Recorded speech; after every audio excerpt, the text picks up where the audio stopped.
AP deputy CM ఆధ్వర్యంలో అటవీ శాఖ దూసుకుపోతుంది. ఎక్కడైతే ఎర్రచందనం దొంగల్ని దొంగ రవాణా చేస్తున్న పుష్ప టీంలు పనిచేస్తున్నాయో వాటన్నిటిని ఏరి పారేస్తున్నారు.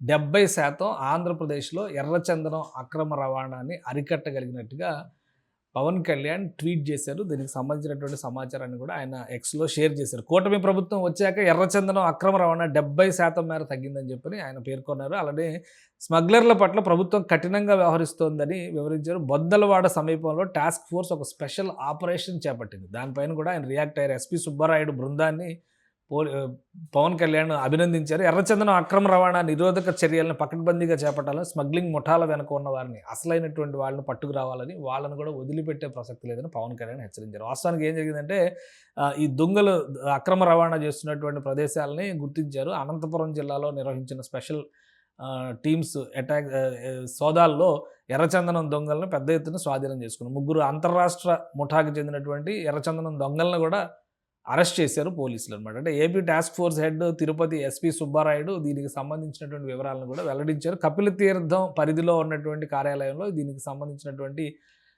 ప్రెస్ మీట్ కూడా నిర్వహించారు. టాస్క్ ఫోర్స్, అటవీ సిబ్బంది కలిసి ఒక జాయింట్ ఆపరేషన్ నిర్వహించారు. నార్పల మండలం బొందలవాడ పరిధిలో ఈ దాడులు వరుసగా చేపట్టారు. ఆ దాడుల్లోనే చాలా వరకు దాదాపు 109 ఎర్రచందనం దొంగలు, 2 కోట్ల రూపాయలు విలువ చేసేటువంటి దొంగలు దొరికినాయన్నమాట.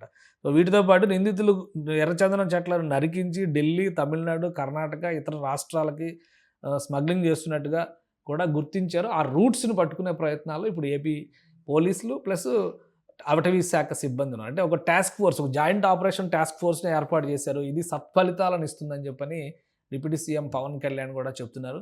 సో ఎర్రచందనం దొంగలుగా లేదా సినిమాలు చూసి క్రేజ్తో మనం అక్కడ ఆటలు ఆడుకుందాం అంటే కనుక ఆటలు నడిచేట్టుగా కనిపించట్లేదు. ఆంధ్రప్రదేశ్లో 70% కంట్రోల్ చేశారు. ఇంకా 30% ఎట్టి పరిస్థితుల్లో నిరోధిస్తాం. అసలైనటువంటి వ్యక్తులు ఎవరైతే పెద్దలు వెనకుండి తెర వెనక నుంచి నడిపిస్తున్నారో వాళ్ళందరినీ కూడా ఏరి పారేస్తామని చెప్పని పవన్ కళ్యాణ్ వార్నింగ్ ఇచ్చారు.